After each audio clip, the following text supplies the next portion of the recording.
Hello dear friends, welcome back to the channel. It's always a blessing to connect with each of you through these meaningful conversations. If you've ever wondered what separates a truly sincere practitioner from someone who simply walks through the motions of spiritual life, then this video is for you. Today we'll uncover 10 powerful boundaries, taboos, in fact, that every true follower of the Dharma respects deeply. But more importantly, we'll explore why those who truly understand the essence of Buddhism don't just acknowledge these prohibitions, they revere them. This isn't about superstition or fear-based dogma. It's about the silent scaffolding that supports an upright spiritual life.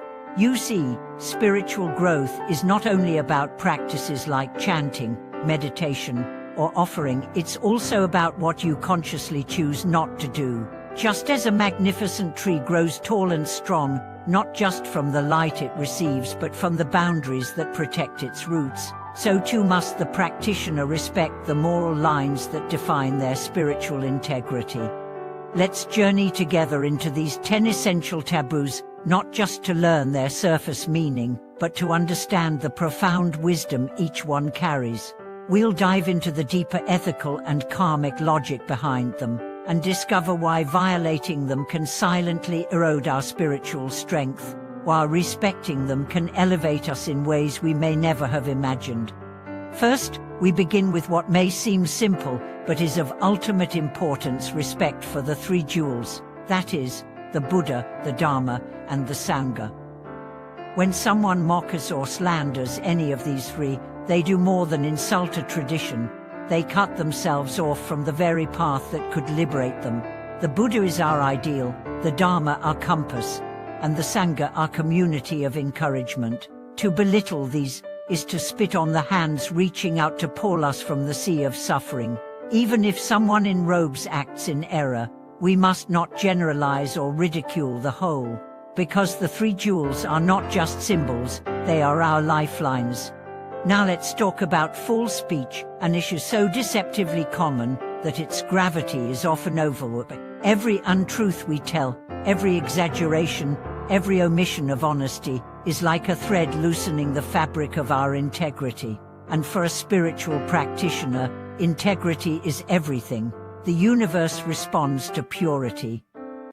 A single lie, no matter how small, creates ripples in our energy that can shut the doors to higher states of consciousness. Truth is the bedrock of trust, and trust is what allows blessings to flow freely into our lives. Then we come to disrespect for parents and elders. This isn't merely a cultural nicety, it's karmic law. To disrespect those who gave us life is to curse the root from which we grow. Even if your parents were flawed or caused you pain, the path of Buddhism asks not that you ignore your wounds, but that you work through them with wisdom and compassion. True filial piety isn't blind obedience, it's honoring the sacredness of the chain of life. And honoring that chain unlocks a field of blessings and spiritual support that nothing else can match. Consider the precept against taking life. This is foundational, not just in Buddhism, but in every spiritual tradition of integrity. Every time we take a life, no matter how small, we dull our capacity for compassion, we reinforce separation. The more we see other beings as expendable, the harder it becomes to feel our shared oneness. And that feeling of oneness isn't optional, it's the heart of enlightenment. Yes, modern life complicates things. We may not be hunters or soldiers, but we participate in killing in subtle ways through our consumption, our habits, even our silence. The invitation here is not perfection, but awareness. To walk through life asking, is this action adding to suffering or subtracting from it? Is itself a form of liberation? Let's speak now of jealousy. Such a silent killer of virtue. Jealousy corrupts the soul more than we realize. It's not just a bad feeling, it's an active choice to close the heart. When you see someone succeed, someone loved, someone peaceful, and you respond with bitterness, you are poisoning your own potential. The antidote: rejoice in others' joy. This is the beautiful practice of mudita, sympathetic joy. When you can genuinely celebrate another's fortune, your own blessings multiply. Why? Because you've told the universe, there is no lack. Your light does not dim mine. Shine on. And in that moment, you shine too. Next, beware of those who exploit faith for material gain. There are always those who turn sacred practices into performance, sacred vows into transaction. When spirituality becomes business, the spirit flees. The true path is one of humility, not hustle. If a practitioner manipulates others for donations, or preaches in pursuit of fame, they are not just harming themselves, they are damaging the faith of many, and this karmic weight is tremendous. It is said that those who misuse the Dharma for self-gain will struggle for countless lifetimes to find their way again. We also must not become slaves to fortune-telling, ominous, and psychic readings. Buddhism teaches causality, not magical thinking. Seeking signs outside when clarity lies within is a sign of fear, not faith. The more you depend on predictions, the less you cultivate discernment.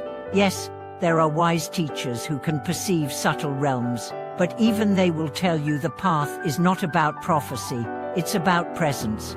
Trust the moment. Trust your training.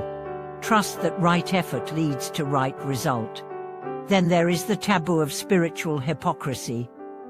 This may be the most insidious of all, to chant while judging, to meditate while manipulating, to bow before the Buddha while stepping on others' dignity. This kind of double life creates enormous inner conflict, and the soul knows it. You cannot deceive the Dharma. Your actions carve your future, and no amount of ritual will erase that. But the beautiful truth is, when you let go of appearances and live sincerely, the universe rushes to support you. Authenticity is magnetic. It draws grace like a flame draws light. We must also remember the 10 taboos are not rigid rules meant to cage you. They are keys. Keys that unlock a life of clarity, courage, and compassion. Each one is a guardian at the gate of your potential. Break them, and your path becomes thorny and uncertain. Respect them, and the path rises to meet your feet. Think of the great masters. Were they not humble? Were they not disciplined? Did they not speak less and listen more? They walked gently, because they knew every step creates a ripple. Every choice echoes through lifetimes. That is why they revered the taboos, not because they feared punishment, but because they understood their power. And so should we. For what is real spirituality, if not a relentless commitment to truth, to kindness, to restraint, to reverence? So, dear friends, if you've resonated with today's message, I invite you to reflect. Which of these 10 taboos have I unconsciously breached? Which have I honored with all my heart? And more importantly, what can I begin doing differently today? Your answers will guide you far more than any prediction, far more than any external teacher.